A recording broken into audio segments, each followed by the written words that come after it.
Bank of Spain. And then I will speak about China. So I'm going to be your buffer. Depending on where we are on time, I'll talk for 2 minutes or 3 hours. Pilar, please. So I would like to start by thanking the Fundación Rafael del Pino, BBVA, Manuel, of course, and the GIC for inviting me to this edition of the Central Banking Series on life after Brexit. In fact, I'm gonna talk about mainly about the short-term outlook in Latin America.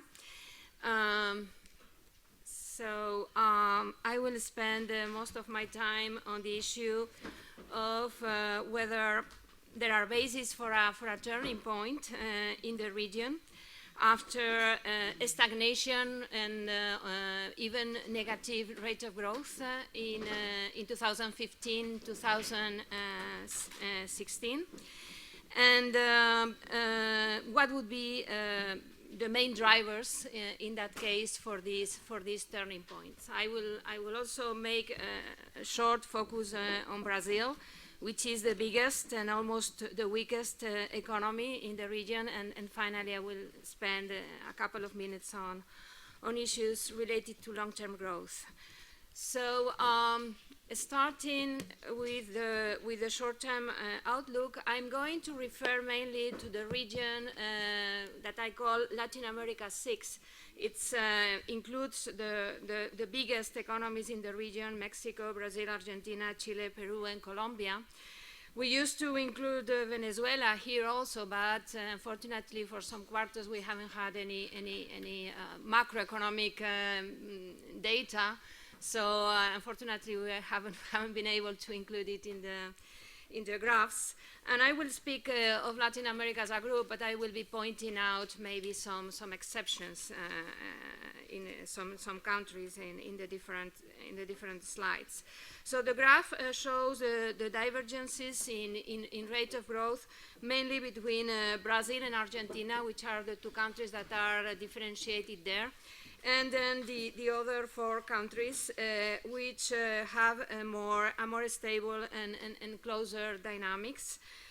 We see, of course, that the biggest slowdown and the negative rate in 2016 is mainly due to the situation in Brazil, also in 2016 in Argentina, but mainly in Brazil.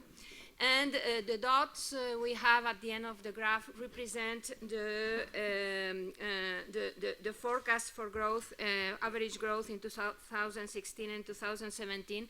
Those are consensus forecasts, but I think there is quite a convergence in forecast, I think, among many analysts and international financial institutions on the outlook for the region. And what we see is that there is a forecast that is for a pickup in growth in all the cases. In Brazil, from minus 3.2 in 2016 to 1.1 in 2017. Argentina from minus 1.5 to 3.2.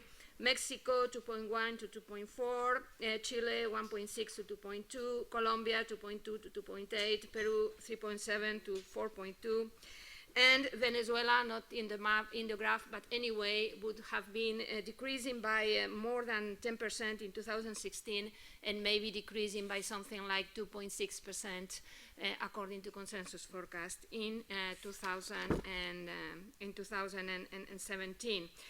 So what are the drivers for this pickup in growth, which in any case it's going to be modest and is going to leave the growth of the region below par anyway?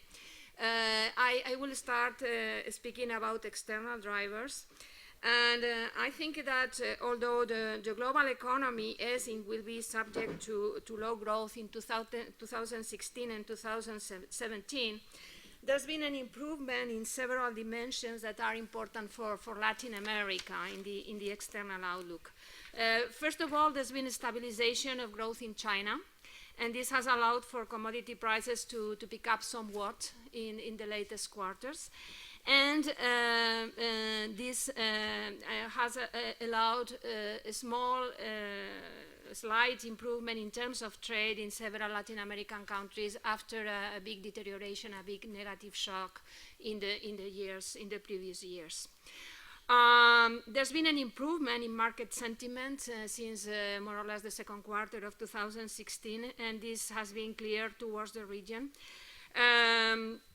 And paradoxically, the Brexit issue has been, in the end, a positive for the region, because there's been an improvement in sentiment towards the region greater than to other parts of emerging markets.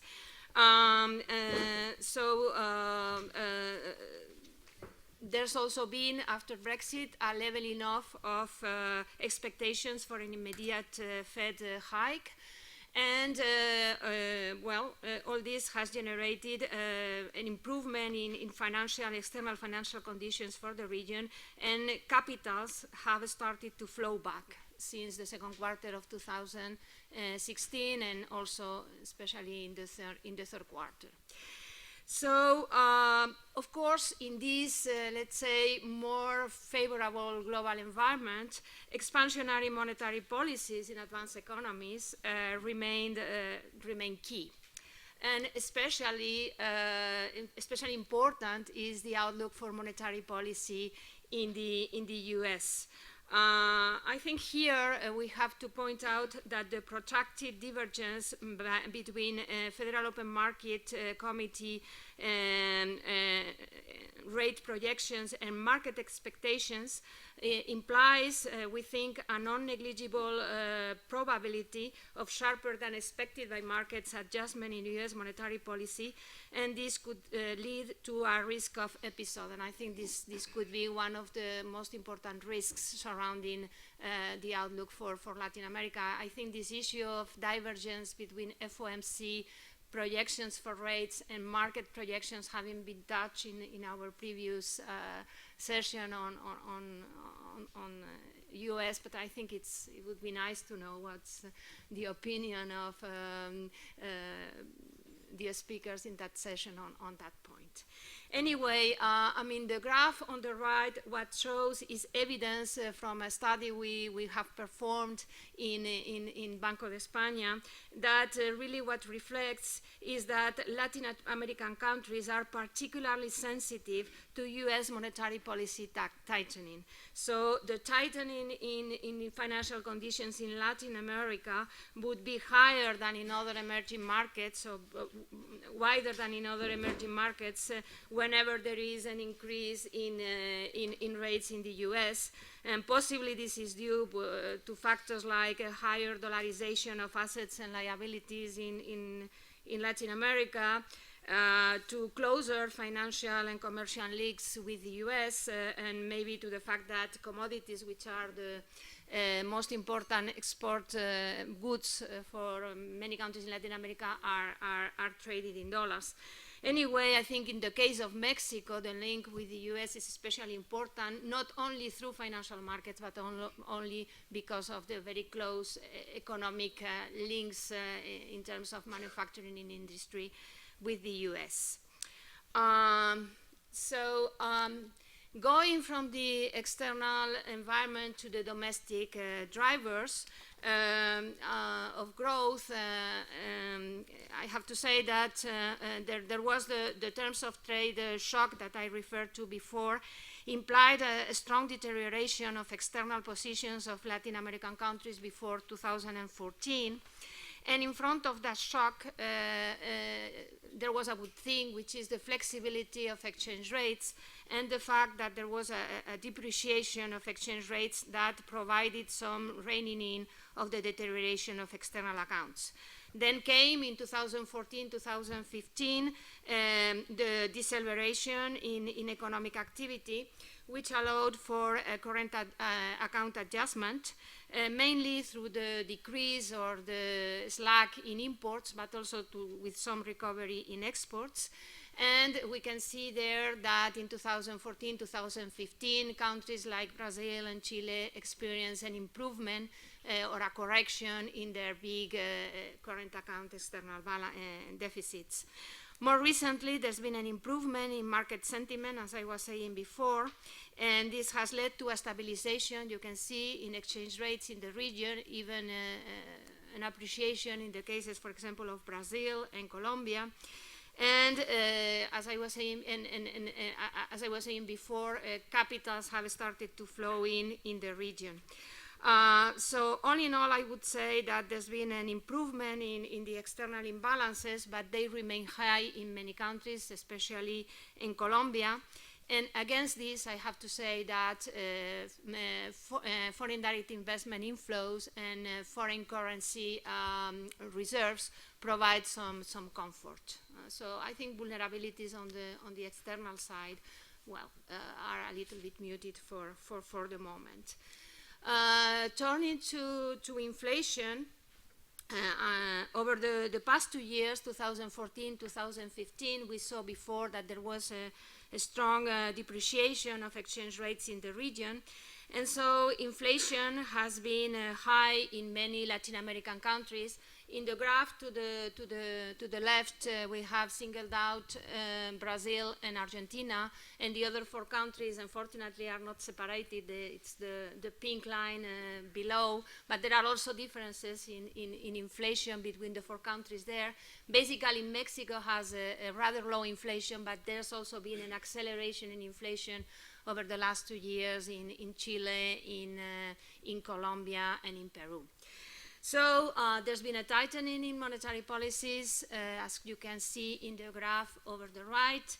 And this stabilization of exchange rate or even appreciation that we saw in the previous slide and this tightening in monetary policies has allowed for inflation to start to flex a little bit down in 2016, and this is providing for some greater space in terms of, I think, monetary policy going ahead.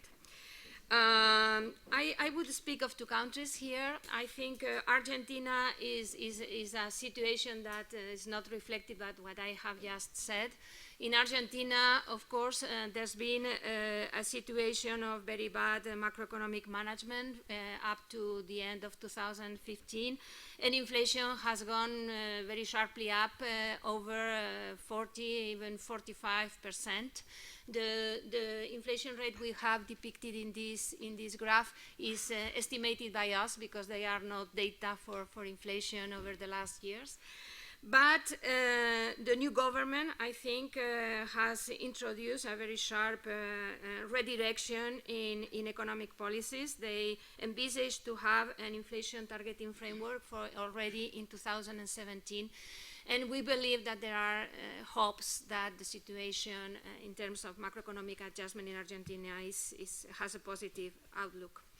The other case is Mexico. As I was saying before, in Mexico, inflation has been rather muted over the past quarters, but nevertheless, the central bank in Mexico has started to tighten monetary policy. They tightened by 50 basis points just last week, even though inflation, as I was saying before, is rather low.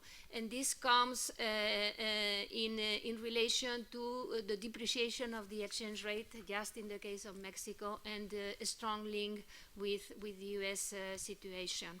I think Banco Central de Mexico is being preventive here, and well, they are on a tightening mood for the moment.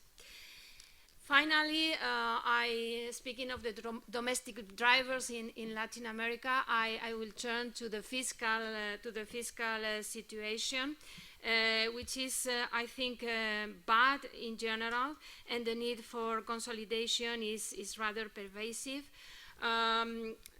In general, in Latin America, there is a dependence, especially for all the countries, I would say, of fiscal revenues on commodity prices. And the terms of trade shock that I was mentioning before, the sharp decrease in commodity prices has led to a disruption and a lack of fiscal revenue in many countries, and so the needs to introduce fiscal reform to enhance fiscal revenues, for example, in countries like Colombia and like Chile. In the case of fiscal situation, I think Brazil problems are of a higher caliber than the rest of the region, and so I will devote my next slide to a focus on Brazil, and specifically on the fiscal situation in Brazil. I think the situation in Brazil is very complex, with roots that go back to the lack of structural reform and bad fiscal management during the boom years. On top of that, the political stalemate has only aggravated the situation, and the recession that the economy has seen in 2014 and 2015 has come on top of this structural fiscal problem to generate a yawning fiscal deficit that reached 10.4% of GDP in 2015. Most of the increase in expenditure that took place in Brazil between 2011 and 2015 is structural, mainly transfers to families, and they are indexed to wages, and wages are indexed in turn to past inflation and to growth. And so the situation for fiscal adjustment is rather difficult. The new government has improved expectations that a turn in policy is possible. They have in fact proposed a law that will freeze fiscal expenditure in real terms, but it is going to be difficult to pass it through the parliament. So I think this is the most acute problem in Brazil and maybe in the region, the issue of how the fiscal adjustment is going to go on in Brazil. So as I was saying before, I will devote just a couple of minutes to the long-term situation in long-term growth situation in Latin America. I think we all know that Latin America has been traditionally a region with low productivity growth, but the years of the commodities boom between 2003 and 2008 mainly represented a sort of parenthesis in this situation of very low total factor productivity growth, and apparently TFP started to grow at higher rates. Nevertheless, when the negative commodity shock came, the region has turned back to a situation of rather low increases in productivity and total factor productivity growth. So what we have done I was just to refer very briefly to an analysis we've done in Banco de España on this strange, let's say, or a temporary increase in total factor productivity growth during the boom years. We have estimated a model in which we relate total factor productivity growth to both long-term determinants and short-term determinants related to the cycle and to the commodity boom. And not surprisingly, what we find is that most of the acceleration in total factor productivity during the boom years is related to temporary factors and to cyclical factors. And now that this special situation, this bonanza has come to an end, total factor productivity growth is back to very low levels. So this leaves us with the traditional recipe for what needs to be done in the region in the long term, which is of course structural reforms linked to improvements in education, to economic diversification, and to enhancement of investment and R&D technologies in the region. So I will just end up my presentation with concluding remarks, summing up what I have been saying before. I think the odds point in the direction of growth picking up in Latin American region in 2017 on the back of favorable external environment. This growth, nevertheless, is going to be subpar. and is subject to, I think, three big ifs. The first is if Brazil manages to exit from a bad equilibrium to a good one, if it manages to go through with the fiscal adjustment that it has to undertake. The second if is if the Fed tightening is smooth as anticipated, if there are no surprises in the gradual path of tightening by the Federal Reserve, and so the lack of turbulence in financial markets and the good sentiment towards emerging markets continues.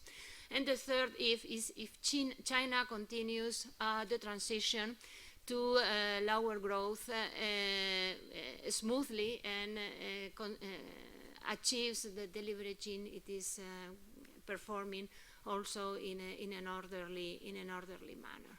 And I think I will stop here because as my colleague is going to speak about China, I think this is a good turning.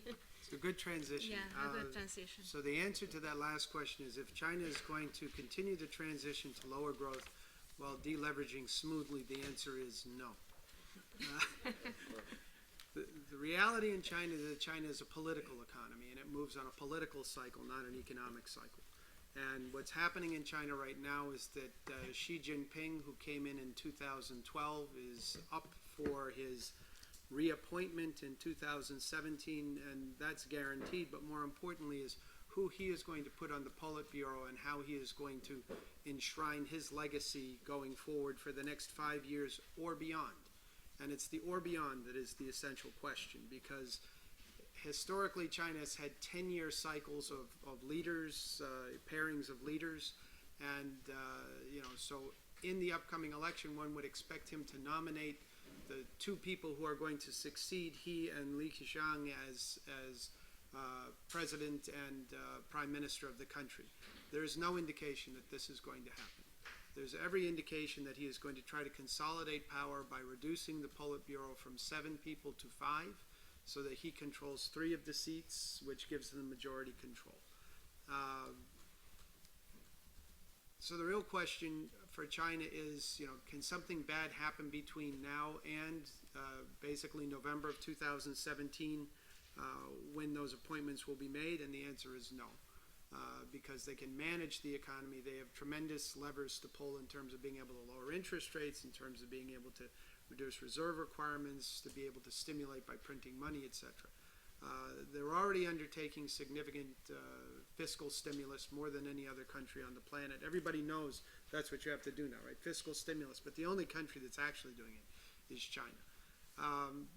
So the reality is nothing bad happens between now and the appointments in 2017. The question is, how much pump priming does it take between now and 2017 to get Xi Jinping what he wants? And then what happens in 2018 after? And the answer to that we'll know sometime in 2017, but it's unknowable right now how that will turn out. Quick step back. To understand China, it's important to understand the timeline of how China got here. Basically, think of the opening of China starting on January 1st, 2000 with its access to WTO. Tremendous foreign money, particularly Japanese money, pours into the south of China and starts a rapid growth. By 2005, they've doubled in size, and there's starting to be calls around the world for them not to be allowed to grow any faster, currency manipulation, etc. So in the second quarter of 2005, they start to appreciate the yuan. This sets off the commodity supercycle globally, because between 2005 and 2008, nominal GDP in dollars, which means what you buy oil, copper, gold, silver, whatever went from 15% to 35% in 2008. In 2008, the Lehman crisis slows them down abruptly for 1 quarter. They respond to that 1 quarter with the largest fiscal stimulus that's ever been used on the planet Earth. 33% of GDP in 1 year. They increased their fiscal deficit. And they get tremendous growth. They have a 1 quarter recession, and they're right back to growth in 2009. And commodities prices are right back up, and things are wonderful. Until March 11th, 2011, the day of the Japanese tsunami. The tsunami broke supply chains across Asia to such an extent that The high prices that had called out new technology, as Pilar was showing, that boom in productivity in Latin America happened in every commodities producing country in the world, had been calling out new supply, but it was still chasing to catch up, chasing to catch up, chasing to catch up. Prices had started to level off coming into 2011, and then with the supply chain break all across Asia, my wife has a 2008 Lexus. There was no 2009, 2010, or 2011 big Lexus because they couldn't get the parts. I mean, it was a very severe break. It allowed supply to catch up, and every major commodity peaked within 6 months of March 11th, 2008, except one, oil. Because the same tsunami that knocked out the supply chains knocked out the nuclear reactors and created demand for 2 million barrels of oil, which it took 4 years of fracking in the United States to replace, and then oil faded with a lag. The next important date is 2012, when Xi Jinping comes in. He spends his first year and a half negotiating with the powers that be over who can be in and who can be out. And on January 1st, 2014, he starts the corruption campaign. This is the largest policy mistake in the history of the world. It's very much like Lehman. Lehman was a break where faith in the financial intermediary system failed. In China, you do business by going to a mandarin and paying him. You have to pay him the right amount. If you pay him too little, he knows you don't know, and he takes advantage of you. If you pay him too much, he knows you don't know, and he takes advantage of you. How do you know? My friend Rajiv from India, the same system. Somebody had to tell you. Somebody had to tell you, which means you're in the know, which means he trusts you, which means he helps you. When you couldn't ask that question, when the mandarins were more worried about keeping the money that they stole last quarter instead of worrying about the money they're going to make in the next quarter, the economy ground to a halt. And the Chinese didn't figure this out until about the middle of 2014, and being incrementalists, they started with quarter point on interest rates, a lower reserve requirement, quarter point on it. Then they increased and increased and increased, and they've been increasing ever since.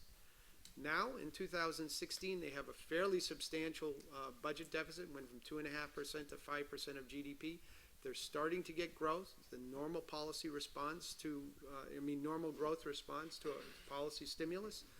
It'll carry them through the second half of 16 into 17. And they will use more because they're aiming at this 2017 election. What happens after the election is the really big question. Let me address quickly four topics that everybody asks about China. The first is the stock market. Nobody inside China cares about the stock market. There is no Chinese stock market. If you go to the places where the stock market is traded, it's a bunch of old men smoking cigarettes, looking at the screen, watching prices go up and down. Why? Because they can't get to Macau. If they could get to Macau, that's where they'd be. It's just a speculative instrument. If it's not the stock market, it becomes the commodities exchange. If it's not the commodities exchange, it's back to real estate. Right now, it's real estate, so nobody's looking at the stock market. It's all tier 1 city real estate. They're trying to slow that down. It'll go to tier 2 cities. It's a very speculative underpinning to their economy. Second thing people always ask about is the currency. So the currency right now is devaluing at about 4% a year. That's a steady state because you can earn about 5 on safe assets in China. And if they devalue at 4, then money won't run away because it can't make more than 1 in safe assets outside of China. So 4 is kind of the sweet spot for how fast the 1 can devalue. If it accelerates, money leaves. If it slows down, the economy doesn't grow. So that's where they've kind of settled in terms of where the currency is likely to depreciate over the next year.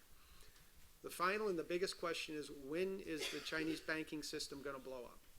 So let me describe the Chinese banking system to you, and then maybe you can answer the questions yourselves. Think of a world in which you have very high savings. Just to pick a random number, let's say 15% of all wages. It's actually higher than that, but that's kind of a nice number to start from. 15% of all wages are saved, and they go directly into the banking system. The banking system is largely state-owned. So you give the money to the bank, and the bank then lends it out basically on political will. Nothing to do with a profit motive, nothing to do with whether these are reasonably safe or unsafe investments. It just goes straight to the government, and the government spends it on whatever it wants to. It doesn't spend it wisely, as many governments do not spend wisely. And so there's a hole. The hole starts with a T. I mean, I don't know how big a T. It's not a B, though. It's trillions, it's not billions. So maybe it's only 1 trillion, I don't know, but it's an enormous hole, okay? But the banking system is owned by the government, and the government can always run the printing press in yuan. People say, oh, well, their reserves will help them. Reserves don't help you with a domestic banking crisis. Why would you sell, U.S. Treasury bonds to get yuan when you can print them? You wouldn't. So the reserves have nothing to do with the banking system at all. That's a completely different issue, trade, import, export. So here we are with a banking system with an enormous hole in it, but a government that can print money to keep the hole from filling up. And so the reality is inside China, nobody worries about the banking system going broke. And as long as they have this full faith in credit, they keep going and going and going. Now, the important thing is what I just described to you is the Chinese banking system, but it's also the U.S. Social Security system. It's exactly the same system. And that's why it won't blow up. It can't blow up because the government owns it and the government can print money to fill the hole. Does that mean there's not risks in the system? Of course there are risks in the system, and that's the risk for after 2017 is if the fiscal stimulus is tailored back, if they begin to worry about debt levels, how are they going to handle that? I think the most logical safety valve are twofold. One, that the yuan is going to depreciate faster than 4% especially after 2017. And two, that interest rates are going to go to zero in China, just like there's zero everywhere else on the planet. Because if you go from currently about 5% interest rates to 0% interest rates, you can have an awful lot of debt. You can have a lot more than twice as much as you've got now, and it's not a problem. So they're going to do the same thing that the Japanese did, that the Koreans did, because this is the way they look at the world. They say, what did Japan do? What did Korea do? What did Taiwan do? And as they look at that problem, lower interest rates, continued fiscal stimulus is their path forward. I'll leave it at that, and we'll just open it up for questions for Pilar or myself on Latin America and China. Stunned silence is often the result of that presentation.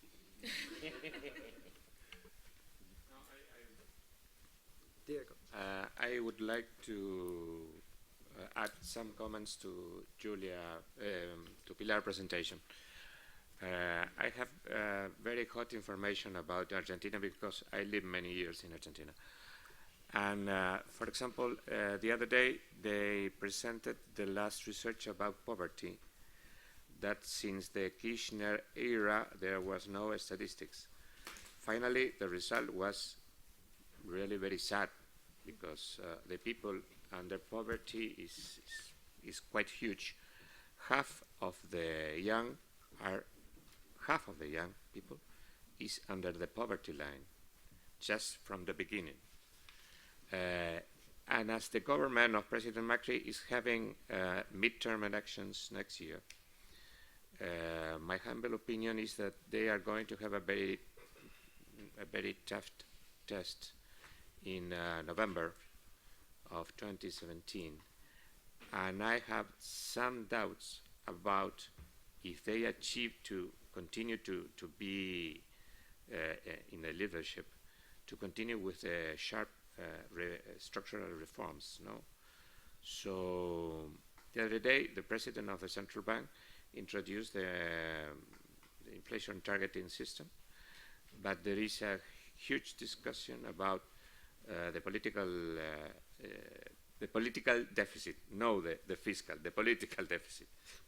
So I only introduce some interrogation mark upon the inflation rate for the next year and for the next year, because Macri is really playing his great card during the next year. That's the only comment. We actually, GIC was in Buenos Aires earlier this year on a delegation visit that Chris was on. And I think our major takeaway from that was that they were doing great work, they were doing heavy lifting, but even they were afraid, one, that their honeymoon was not particularly long, that the bailout of the debt, that worked very well, but the next stage was the raising of prices on electricity, and that might not go so well. And they were fearful, I would say, that all they were doing was clearing the decks for the next Peronist to come in with no debt and with tariffs lowered, who could then just give away going forward. which has happened several times in Argentina. Yes, Michael, that's true, but now they are in front of a situation that they don't have time, and it is not political healthy, for example, to introduce great changes in the utilities sector prices, for example, gas, gasolines, etc. There has been a great political struggle about this point. And the other issue is that half of the cabinet is not convinced about doing a sharp and deep change. The other half of the cabinet thinks that they have to go in a gradually way, in a gradually smooth path. And in my opinion, they don't have time, because the populism is not dead in Argentina. It's still alive, either the Kirchnerism and the Peronism.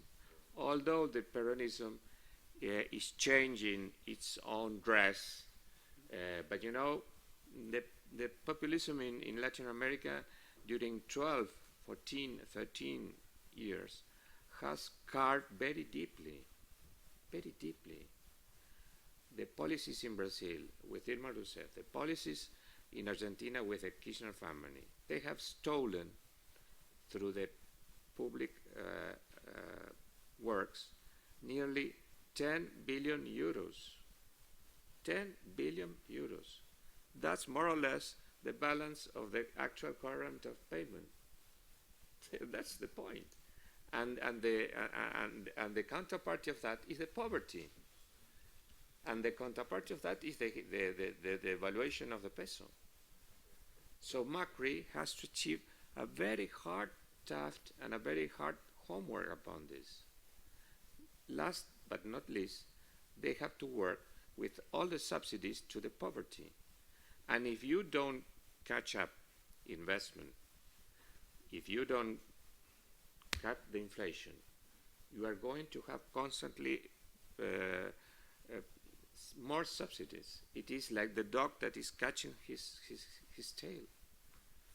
So my final comment is that we have to be quite careful in looking for the scenario to the next year, because of the political election of the midterms. And I was speaking during the break with William about the politicians and their hunger about increasing fiscal deficit and cutting the red ribbon. So we have to be very careful. That's all. Thank you very much. Pilar. No, just a small comment. I totally agree with you. I think the surprising fact about Argentina has been how smooth has been the exchange rate adjustment and all the reforms they've done in the monetary area and the exchange rate area. I think they've been very, very successful. But of course, I think there are two big problems. The one is whether they are going to be able to situate inflation between 12% and 17% next year, and more if they are going to. I think they are heading for 5% in 2018, 2019. This is going to be very, very difficult. And second, I totally agree with you that the problems of redirecting the fiscal situation are fraught, are very, very, very important, probably of the same magnitude that in Brazil. So that's right. I agree completely with your presentation. My opinion is just to add more information for all the people here about the... Another segue that brings us back to China is that, you know, we had this period of Chinese nominal dollar growth running from 15 up to 35%. Chinese nominal dollar growth today is 4% and slowing. And so it's not growing any faster than the U.S. in nominal dollars. So it's no more of a locomotive to global growth than the U.S. is. You add the U.S. and China together, and you know you're talking about well over half of the global economy when you add in the kind of follow-on industries. China's influence on the rest of the world is going to be increasingly not through its trade door, but through its investment door. And the risk to places like Latin America, like Africa, like commodities producers in Southeast Asia, is that they will become vassal states to China, because there's no money coming out of Europe, there's no money coming out of the United States to help develop these countries. But the Chinese will make money available to you very easily. I mean, they have these new banks they're opening up. The One Belt, One Road program is opening up. They see that as their next role, because again, they're doing what the United States did, they're doing what Japan did, they're doing what Korea did in terms of going out with their money. That's the next phase. So it's not trade, it's investment flows. Manuel. Actually, Mike, what you describe on China is pretty much it's the story of something completely unsustainable, right? The question is for how long, right? And so far it seems like we had expected China, or we've been talking about China not succeeding or failing for the last 10, 15 years, whatever, for several years already, and it hasn't happened. So therefore now we tend to say, since it hasn't happened, it won't happen, at least not in the next 2 years, right? However, what we also know is that normally things happen when we least expect them, and they do happen, right? So the question is, what can make China really go belly up within the next, actually before the election, and after the election is even more complicated, because if it's not sustainable, once they take the foot off the gas, then the whole thing can collapse, right? But even before that, right, what can happen? Obviously not a global crisis or meltdown. Yeah, no, I think staying with the concept that it's a political economy, the big question inside China is whether Xi Jinping has a big enough bench to fill all of the seats that he needs to consolidate the control that he wants to consolidate. I was at a China conference recently, and a woman came up and asked a guy that I know, who I think is probably the best person on China, who works with Gavkal out of Hong Kong, and she said, at what point will Xi Jinping have consolidated enough power that he can focus on reform? And I thought he was going to break out laughing, because, the point is, he's not consolidating power so that he can undertake reform. He's undertaking reform so that he can consolidate power. He's already consolidated a lot of power in the military by recasting it in his, image, his father's image, to be more specific.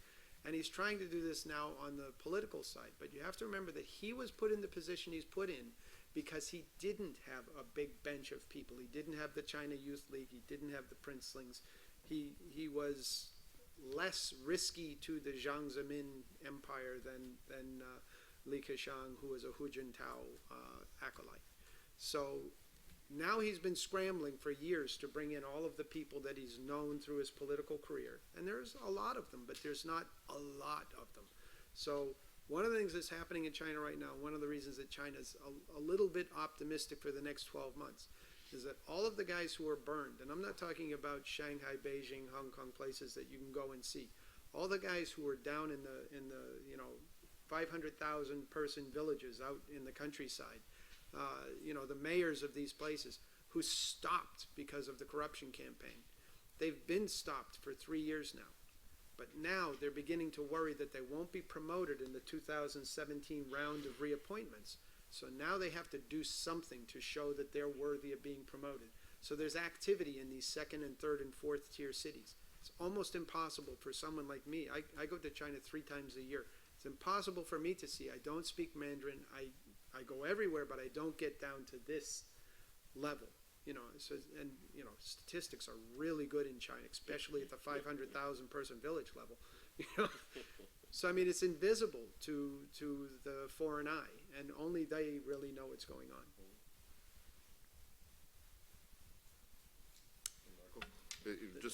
It's amazing to me. I've been a student of China since I was in college, and Westerners insist on projecting their own thought processes and analytical concepts onto a country that is totally different. As I always tell people, there are no banks in China. There's no leverage. It's just an allocation system. So it's all political. It has nothing to do with economics. And I think the foreign exchange reserves are probably the only thing that matters at the end of the day. On that optimistic note. Oh. Bring up the next panel. We're just going to do it here, or Chris? Jorge, okay. We'll start with Rajiv Darwan, who's the professor and director of the Economic Forecasting Center at the Robinson College of Business, Georgia State University. Chris Whalen, the senior managing director and head of research at Kroll Bond Research and agency in New York. And Jorge Cecilia, who is probably better known to everyone here, the chief economist of BBVA Research. Rajiv will go first. Thank you, Mike. So, I left Atlanta, which had the same temperature as this place, but also had 90% humidity. So now my nose is telling me, and I got my PhD at UCLA, that you're back in Los Angeles. So start drinking water, apart from the rehears. So I'm going to enter into the topic of politics and the economy in a certain way, with some answers my way. So to motivate it, I say, can anxiety beat depression in November? Okay. These are the two choices, and if you look at the subtext, doesn't matter which one comes out, you are in trouble in that sense. So, experts on their anxieties, so Mario Gabelli, if I can read it from here, even my eyes can read it, said, this is creating air pocket and capital spending, the political uncertainty in the US. And if you notice, capital investment in the US has been extremely weak for the last 9 months, 3 quarters, and been on a little bit of a downward trend this time. And it happened in the last political cycle too, before the last presidential election in 2012. That time it was only 6 months, it recovered, economy recovers, the green lines recover. This time is a little bit longer because certain person announced their candidacy more than a year ago and things started to go about. Now, on the employment side, there's been a little bit of a slowdown, and Jeffrey Gundlach also had another view on his anxieties, and he said, all this weak employment, poor corporate earnings, scary headlines about Trump, and if you put in the Fed rate hike over there, or if it was supposed to be a lot of them this year, the stage could be set for a global growth scare. So Warren Buffett in this May at his annual meeting was asked very point blankly about, is the corporate worried about Trump presidency? So being a standard corporate chieftain and also Hillary supporter, he dodged around the question. He said, we have done very well. We will continue to adapt and thrive.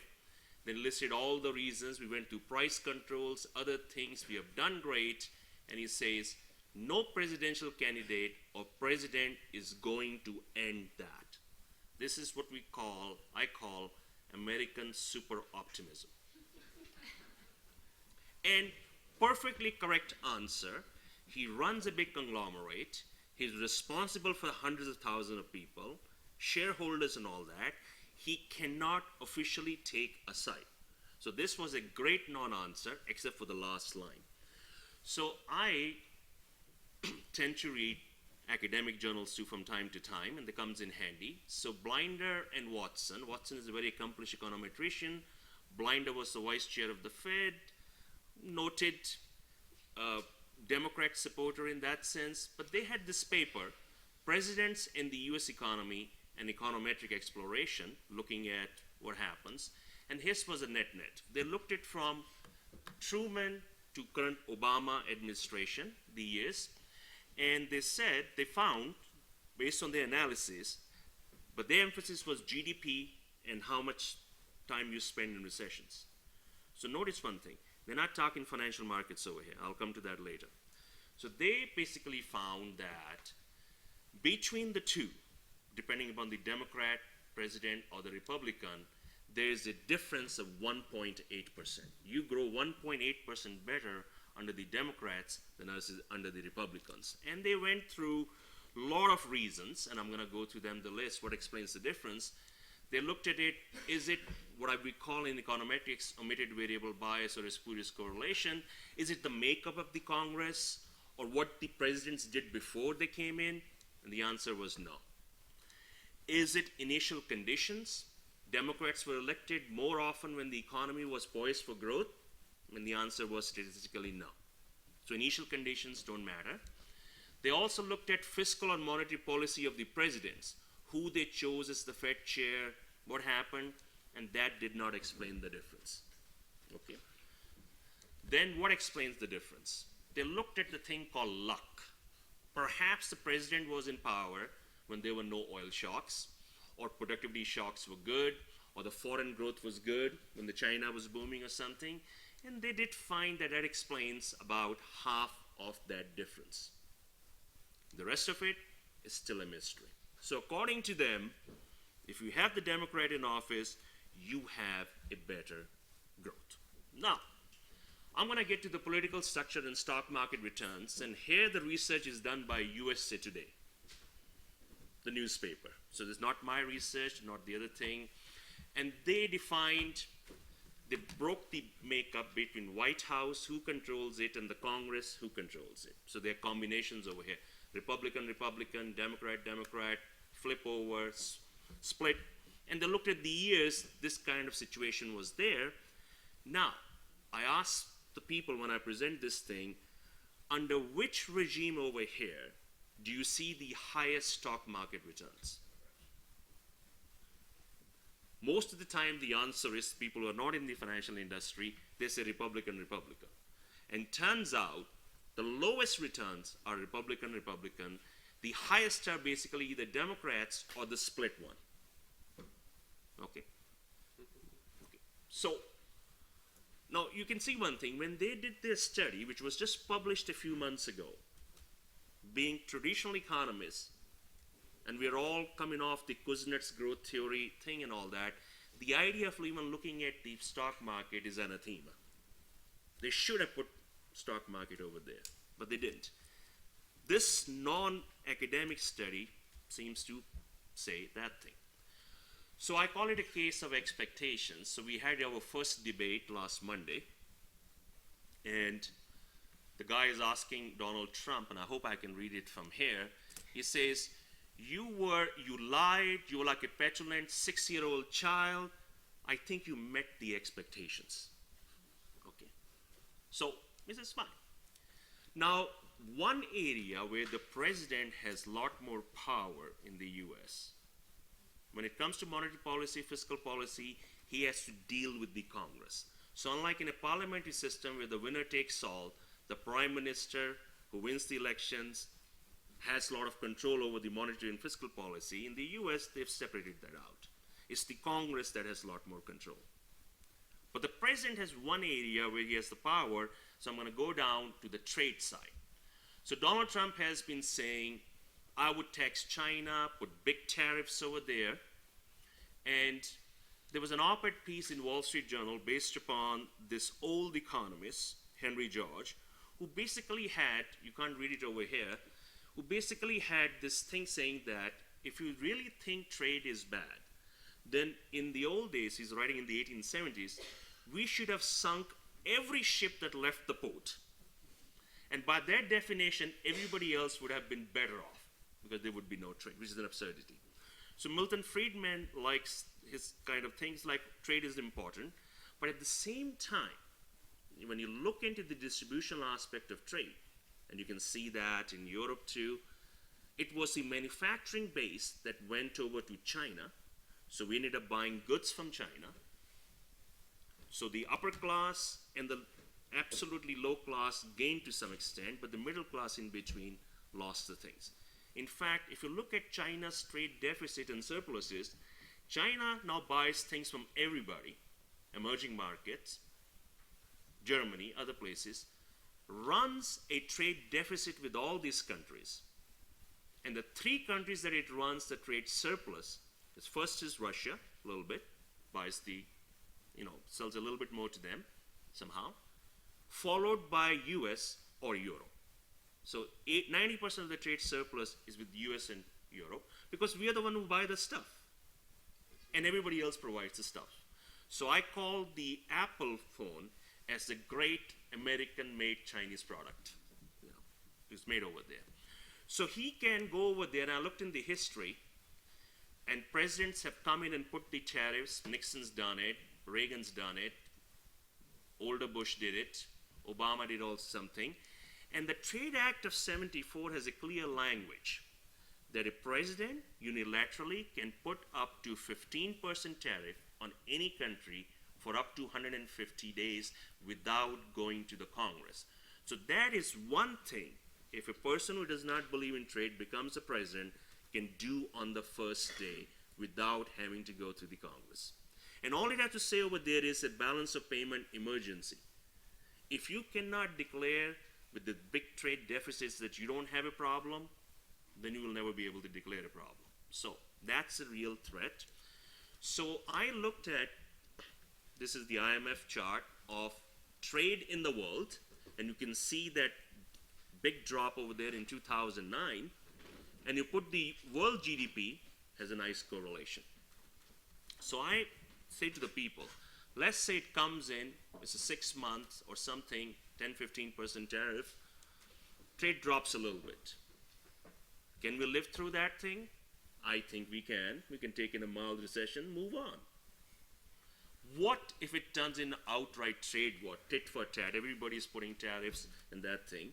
Then you can do your own calculation, how bad would it be? So, looking at the latest map of the electoral map in the US, I want to give you an idea, because I come from the parliamentary democracy side, where the idea was winner of the election, take it all, whereas in the US, it's the electoral system, gets a little bit confusing. So I'm going to show you something.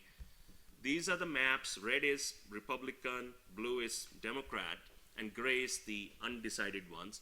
So I did an experiment. I said, let's take two entities. One entity is California, which has 55 electoral votes. And the other 4 entities are Wisconsin, Michigan, Philadelphia, and Iowa. And I put in New Hampshire because I need to get a number, which is 56 electoral votes. So one is 55, one is 56.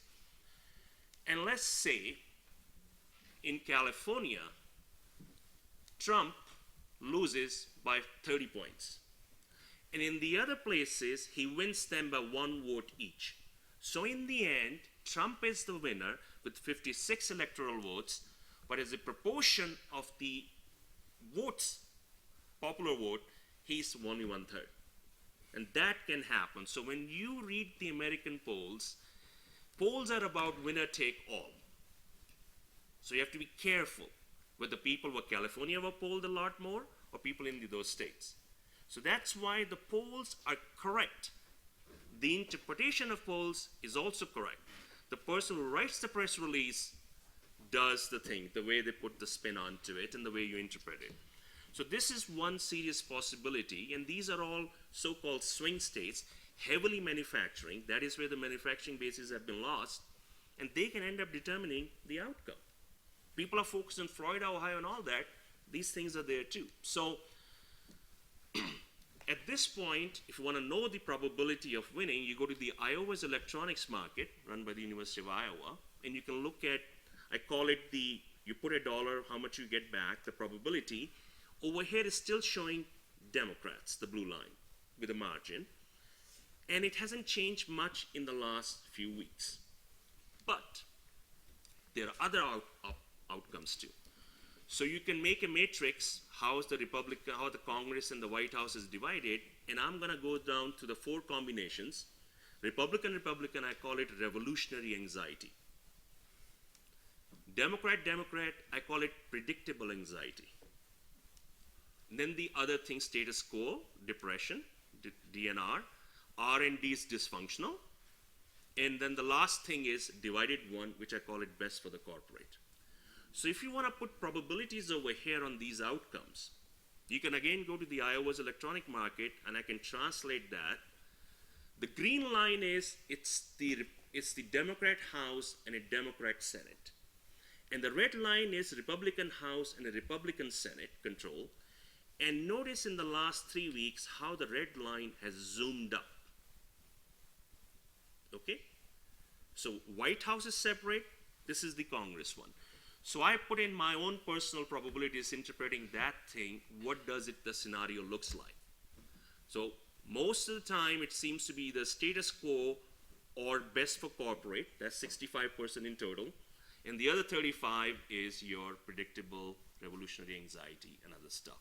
So now stock market, which way it is betting?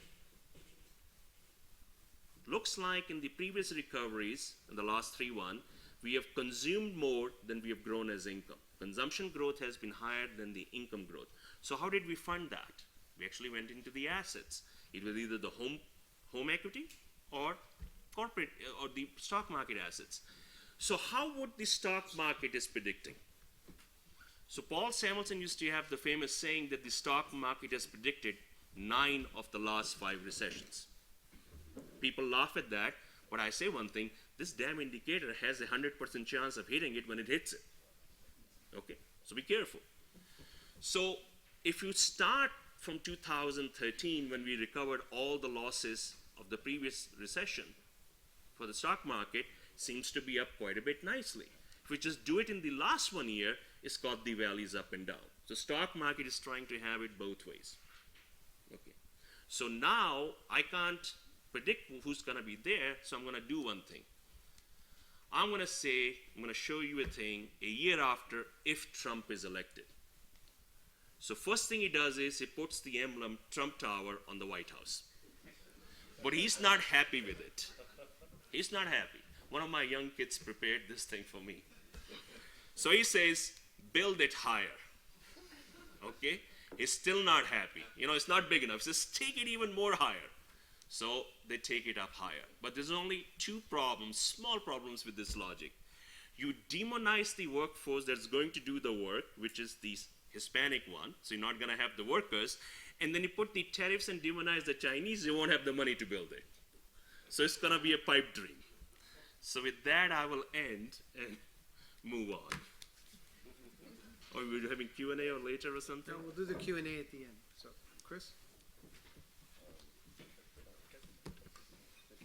Yeah, thank you, Michael. I'm very pleased to be here. I want to thank our hosts. You'll notice that I don't use PowerPoint.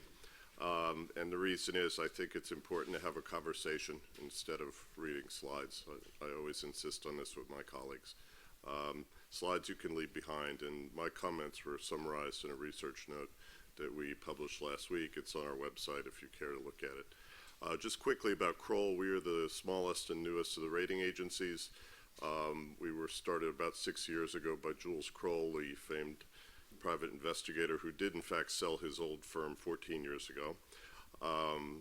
And we started off in particularly in asset-backed securities, which is an area of keen interest here in Europe because unlike the US where our bond markets and our ABS markets came back very nicely and very quickly without government assistance, here in Europe you are still largely dependent on banks for financing all sorts of economic activity. And I think that, you know, over time, we're going to be opening an office here in January. We haven't decided where yet, in part because of Brexit. So like many other businesses, we are still pondering just where it is we should put our office in Europe. I'm going to comment on negative interest rates and the banking situation. I apologize for leaving earlier. I had to do an interview with Bloomberg Television where we talked about banks.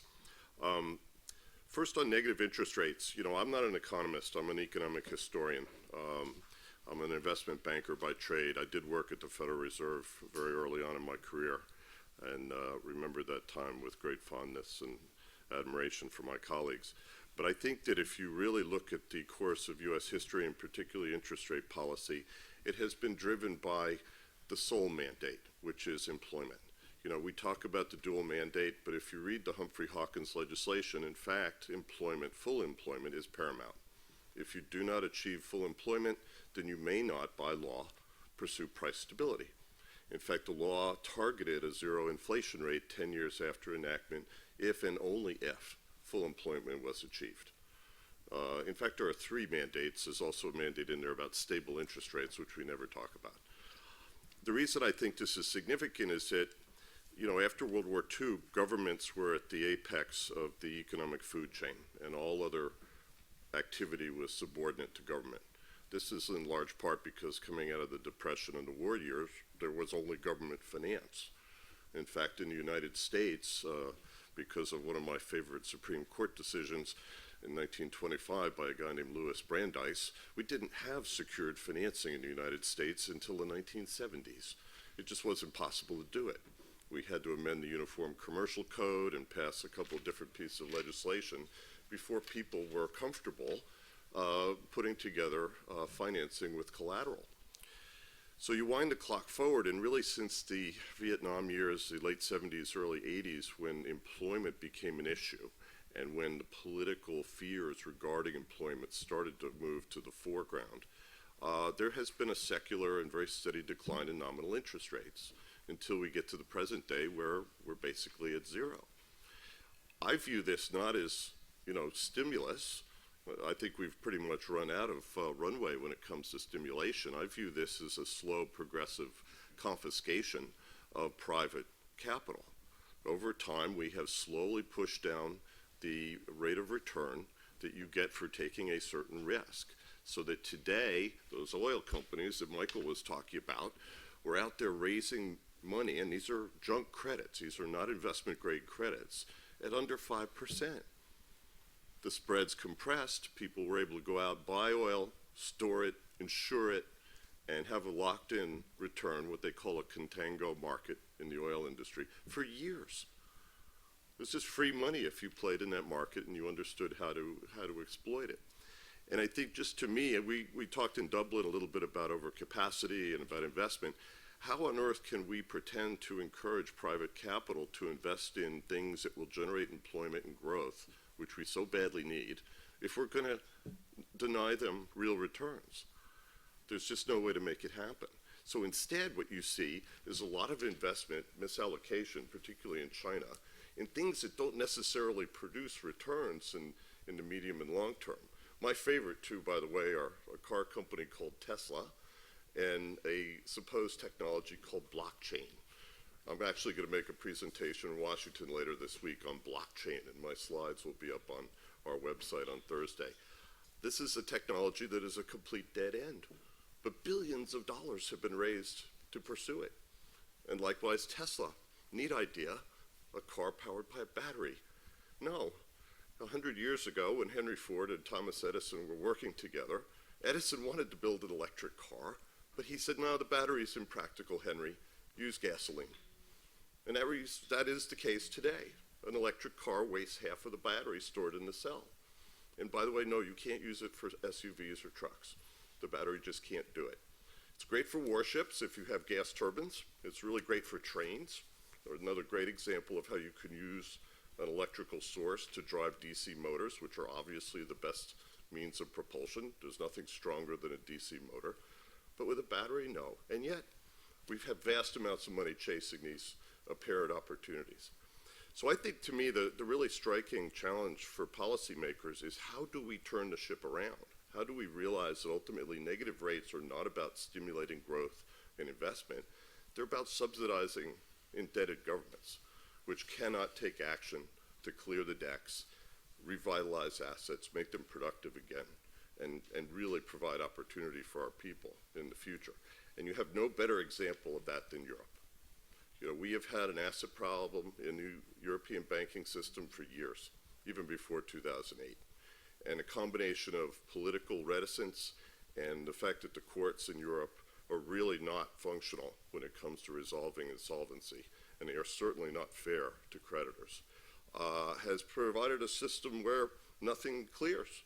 I actually had a very large fund come to see us recently. Mr. Kroll brought them in, and we were sitting there, and he's raising money to take out insolvent commercial real estate, put it in the fund, and work it out. And I looked at Peter, and I said, Peter, what's your timeline? What are you telling your investors? He goes, 7 to 10 years. 7 to 10 years to resolve an insolvent commercial property. That's not a very attractive situation for an investor.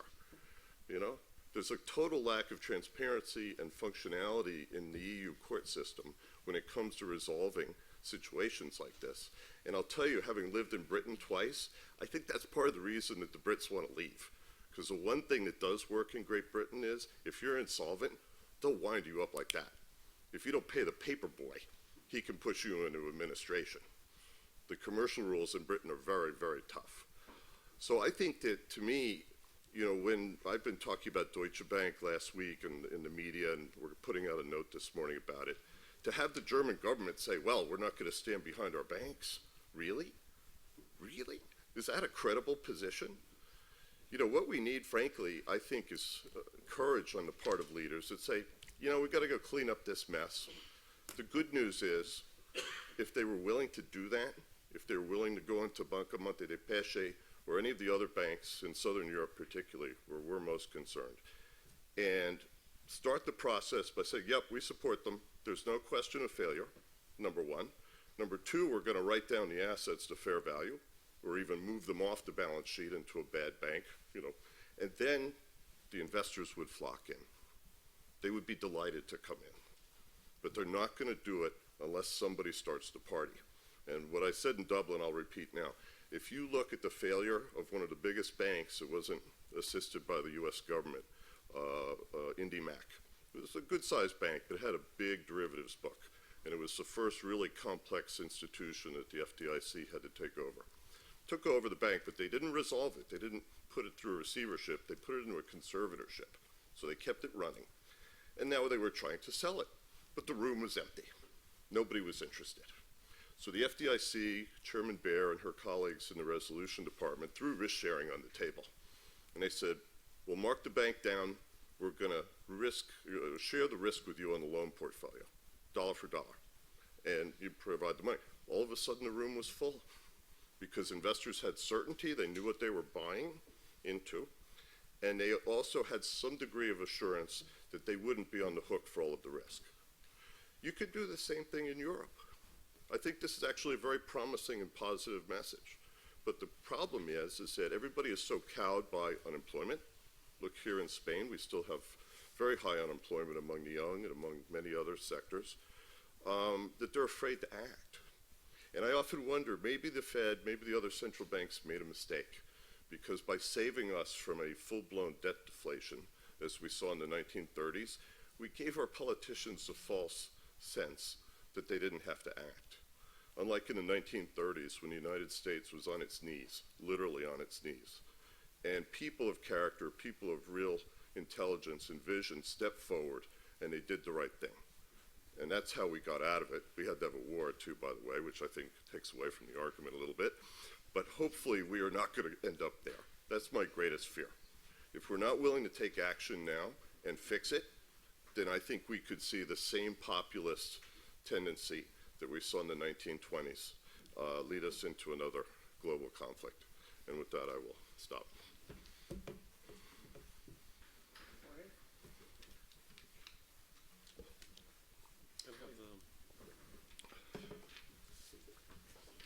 Okay, I will use some slides in a presentation. I want to discuss a little bit about uncertainty and geopolitics and how these things can play out and what type of information can we use to start analyzing these things from a quantitative point of view.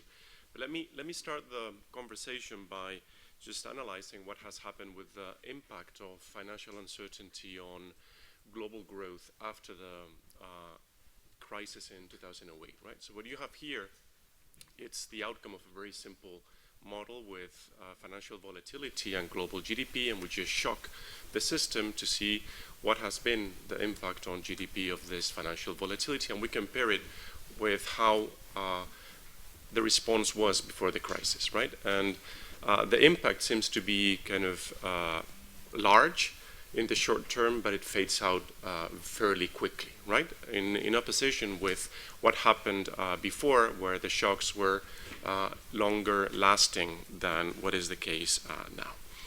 Now this can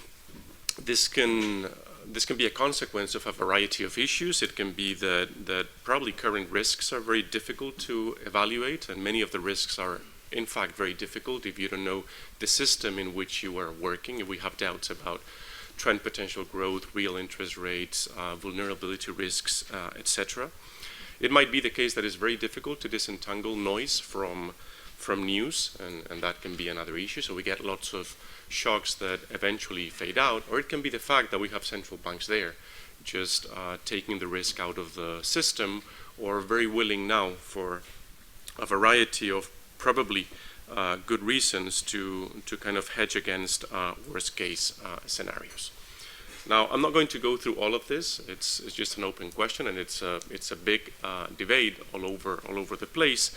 But it's true that uncertainty has lots of faces.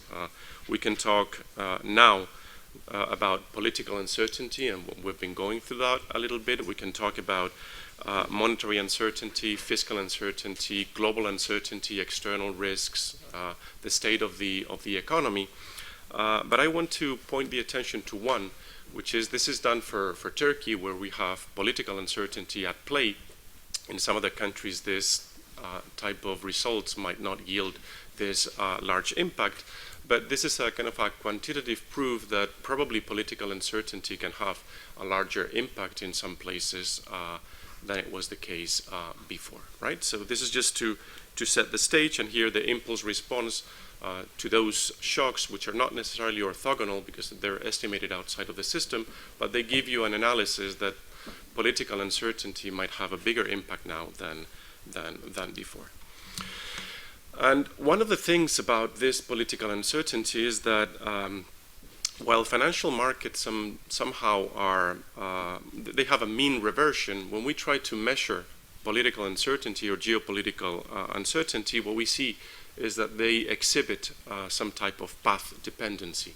And this, you can take it to the limit of thinking that it's a slow motion event that eventually can end up abruptly, either for good or for bad. Now, geopolitical risks are not new. And if you try to analyze this, and this is an index that we build with a set of news assigning tones to different pieces of news, so we can disentangle what is a conflict, what is a social unrest, all those type of things. What we see is that, I mean, of course, they have been with us in the past, but it is true that there has been a period there between 1990 and 2009 where the world protest intensity map that we built and the world conflict intensity map has not been very high, right? And we're now kind of in a period where this is increasing a bit, and probably not more than it was the case before the 1990s, but it's probably feeling worse than it has for over the past decade. And there are plenty of reasons to think about what is happening using this big data approach that we use, analyzing news and conflicts. What we see is that we have lots of spots where things prove to be potentially worrisome. And they are mainly, of course, focused in the Middle East, but not only, right? You have, especially if you compare it with all the, so kind of normalizing it for the normal situation of this type of variables, the things that really come out are the Middle East, Russia, Ukraine conflict, the refugee crisis in Europe, and a little bit in the Southeastern Asia crisis with the China's South Sea. Now, let me focus on that. We have kind of lots of problems going on in the Middle East. I'm not going to talk about them, but when we go to different places like Syria or Iraq or North Africa or the Caucasus, we are in absolute maximums in terms of social unrest and conflicts, and we have not been there for a very long time. This is an historical high. And if we go and analyze this, you're not going to be able to see this, but this is a map that starts in 2008 and ends in 2016, and the darker it gets means that the social unrest is becoming worrisome. You see this hysteresis effect or path dependence effect in many of the places that are affected by this type of shocks. You have it in the Balkans, you have it in the Caucasus, that's the second, you have it in North Africa, and you have the chronic instability in the Middle East, which is down at the bottom right of the table. And this is social unrest. So there is not necessarily violence, right? But when you go to conflict in which violence is involved, you see that on many places this basically ends up ending in conflicts that are very much at play. And the conflict intensity map in all those places that I highlighted before, it's alive and kicking, perhaps a little bit less so in the Middle Eastern countries that are oil producers than what was the case some time ago, but it still is very much present. Now, in fact, here you have kind of a magnifying glass that it's applied to some countries, and you have Syria and Iraq, which is very high. We have never seen this before in these countries. We have it in Tunisia, that is coming back to previous high levels in 4 years ago. We have it in Ukraine. We have it in North Korea, and we have it in the South Sea, China. Now, kind of most of them are somehow, they have a center in the Middle East. It's not the only origin, and I'm going to leave aside what is happening in China for now. But we do have it in the Middle East, and it's spreading to North Africa. It's spreading to Europe in terms of refugees. It's spreading to the Caucasus, and it's spreading to Afghanistan. And these are only news that are related with ISIS. If you put Al-Qaeda on the map, it would have been higher in some places before, and probably it might be higher again if we manage to get rid of ISIS at some point, because the underlying trends that are generating this are probably going to be with us for quite some time. When you download the presentation, you can click on these maps and you can see how things have evolved in terms of the refugees or the conflicts in different places through different time periods. But this has been increasing over the recent past. And now that we're on the Middle East, and we have been talking a little bit about not so much, but a little bit about Brexit and about the refugees and about the Middle East and how this has translated into Europe. What you have here on the left, it's the daily and weekly average of refugees arrivals to Greece, right? And you see a point when the deal was agreed with Turkey, when the refugees basically stopped coming, right? So that agreement with Turkey, it really made a difference in terms of stopping the flow that was really breaking havoc politically in Europe. And that is why this agreement is so important for Europe, and that is why, of course, Turkey knows that this agreement is so important to Europe, because that has been the only way to stop the flows and to keep the refugees in place. And in fact, that is why, despite what is happening now in Turkey, while the conversations about agreements between Turkey and Europe as regards a path towards enlargement is not broken at present. This is realpolitik, as there is realpolitik everywhere. Now, I'm not going to go to Ukraine. In Ukraine, things are getting a little bit better.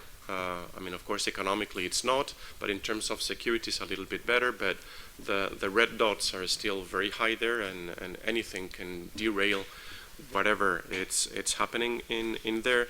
And one of the things that we have found out is that there is a relatively global interconnectedness of many risks when you put them together, right? And I want to highlight three on this kind of neuro map that you see on the left, which are the social risks, the economic risks, and the geopolitical risks to the left. They do have some nodes in which you can see the patterns emerging. So when we talk about geopolitical risk, and when we look at geopolitical risks, is not for the sake of doing so, but because we believe that eventually it has, or it might have, a significant impact on the economic outlook. Although you don't see it in the short term, but it's something that you have to keep your attention on. And that is why when you also see this type of economic maps where you see that the center of gravity is turning towards Asia, which is happening economically, or away from Europe, let's put it this way, some type of concerns that might arise in certain parts of the world are becoming also important. And that is why, even though it's not very relevant now to see what is happening in the South Sea China, I'm going to skip some slides. one of the things that stand out is that it's becoming increasingly important, and compared to other conflicts is not big at all. So you have the shaded line there is kind of the average of conflicts globally in different places, but it has the potential to continue growing and to becoming something that is meaningful. And I know we're running out of time, but I wanted, given that the conversation here also, we discussed, you guys discussed a lot about the U.S. Here what you have is how I mean, it's not that the U.S. should worry about this, but it's something that is interesting to watch, and is what different countries think in terms of the tones of the news that appear about the two candidates, right? So you have, on the left, you have Trump, and on the right, you have Clinton. You have more Reds on Trump than Clinton. You have some countries that dislike both of them, kind of similar to what seems to be happening in the US. You have Australia there. And you have, of course, countries that they do find a big difference. But the interesting thing to note is that I think that places where trade issues might have an impact, or where the political stance of the US might change dramatically, like the Middle East or China, this is something where this election is being watched very carefully, with some biases up front in terms of what might be the impact of foreign policy on those countries. And I think I will leave it here. I will just end up with one slide. We haven't discussed, of course, this is not the place. But when we talk about global trade, one thing that is not declining is services trade, and trade that is related with interchange of information through the internet. That is booming across the place, right? So that is something that we don't measure it well, but it might be the next big thing. And here I wanted to just highlight how now attention seems to be building up very quickly about cyber attacks. This is something that is becoming not only something that is not anything specifically new. It has been increasing a lot, but the concern about cyber attacks is increasing in all those places where you see all these dark green spots. And I guess this is something we should be also paying lots of attention to. I'll leave it here. Please, questions. I had a question and a comment. First for Raj. There are 23 states where Republicans control the governor's mansion and both legislatures. And by the way, I called Trump back in the spring. Question for Jorge. When you look at this pattern, which I think you present quite nicely in terms of conflict, do you see this as kind of the next world war, but in a low intensity sort of form? In other words, we don't have big blocks, and we don't have a massive assemblage of armaments and economic resources the way we saw in World War II. But it's so widespread. It starts from the Balkans and it goes all the way through to Africa. I'd be interested in your view on that.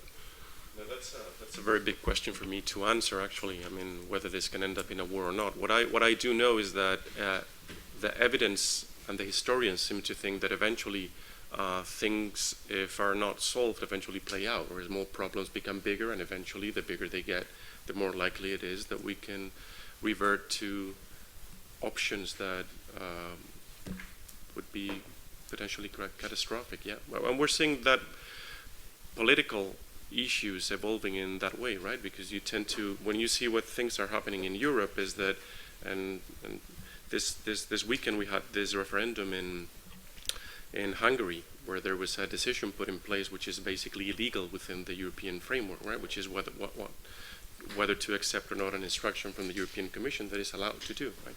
And so all this talk about what we do at home or what we can do locally is threatened by forces outside that are working against you. The more it expands in different places, the more likely it is that there will be trouble, and that happens everywhere, the US as well, right?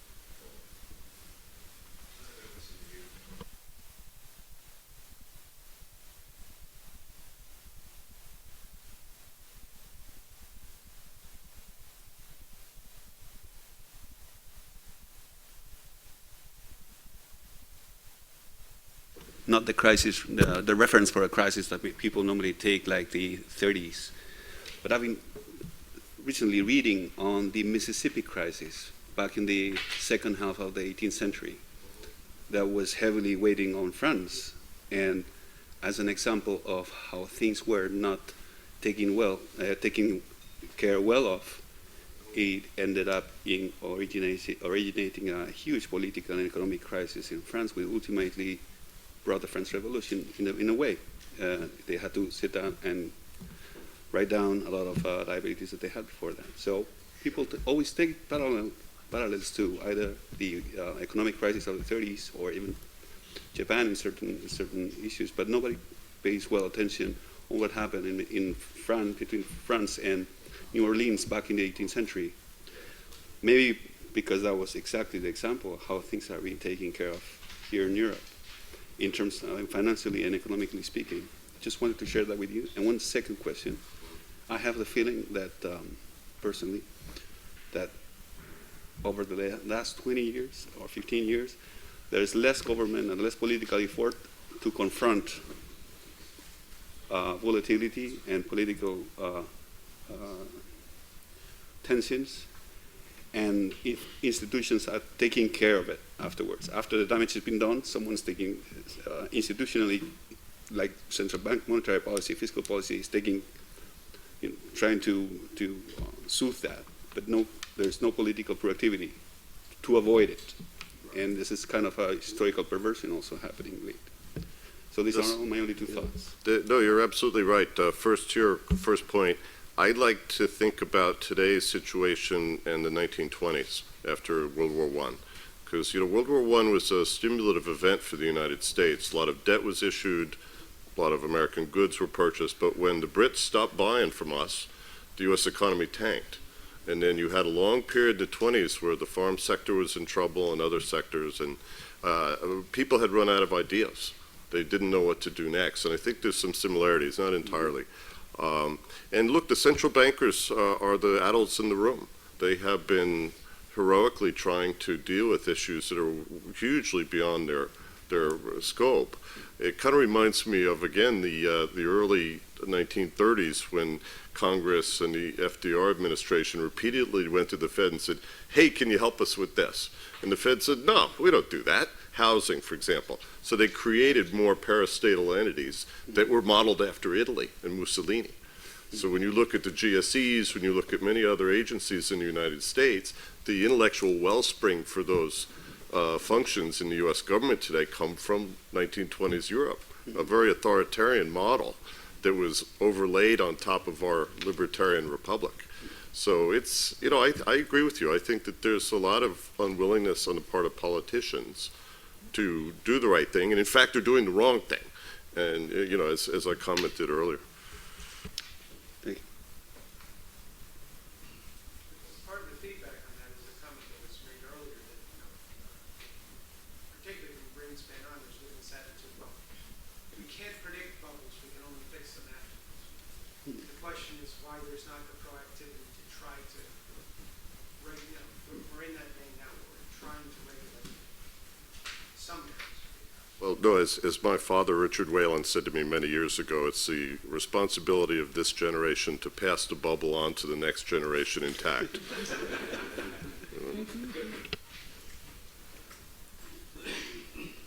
any other questions? Chris, Mercedes-Benz announced an electric SUV the other day. Look, I have a book on Ford coming out, and this is an industry, going back to the issue of overcapacity, where none of the players hit their capital hurdles. They're not making money. And they compete with state-supported entities in Korea, for example. I asked Bill Ford years ago in an interview, I said, if you had the family money back, would you put it in the auto industry? And he smiled at me and he said, of course. But I tell you, the BMWs and the Mercedes and all the rest of these manufacturers are going to come after Tesla. They already are. Audi uses electric power in their race cars and all the rest of it. And what we need is a little generator that can actually produce power in a vehicle to drive the DC motors. And then we got it. But I don't think the technology is there yet, because the reason this works is because it's more efficient. It's not because the batteries are better. Nothing in the periodic table has changed, you know, and it's either sodium or lithium. That's what you make batteries with. And that's, you know, the Russians used sodium in their submarines years ago with very bad results. So, you know,